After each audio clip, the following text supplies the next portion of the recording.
sarebbe ritrovati con una nuova edizione del TG Flash di New Sicilia. In apertura giallo a Enna, dove un imprenditore edile è stato ucciso a coltellate nella sua abitazione sita nel centro storico.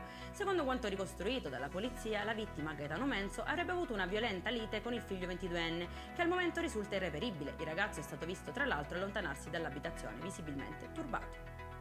Appicca un incendio nell'abitazione di alcuni familiari per contrasti su un'eredità. È finito così in manette un 63enne a Gioiosa Marea nel Messinese. Trovato dai carabinieri con le mani sporche di fuliggine, a quel punto ha ammesso le proprie responsabilità.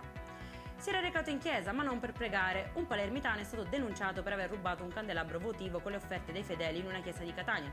Poco prima che i carabinieri lo rintracciassero, però l'uomo è tornato indietro per restituire la refurtiva. Non si sa se per pentimento o perché si era accorto di essere stato scoperto. Archiviata per difetto di giurisdizione dell'autorità giudiziaria italiana l'inchiesta aperta sulla morte del piccolo Andrea, il bimbo palermitano di 6 anni deceduto un anno fa a Sharm el Sheikh mentre era in vacanza con i genitori. È invece ancora in corso l'indagine dei magistrati egiziani a carico del medico locale che lo ebbe in cura. In conclusione il meteo, proseguono giornate di sole in Sicilia. Per domani 24 gennaio cieli sereni e nuvole solo di passaggio. La protezione civile infatti non ha diramato alcuno stato di allerta, temperature in linea con la media stagionale. Per questa edizione è tutto, prossimo appuntamento domani alle 13:30. Buona serata!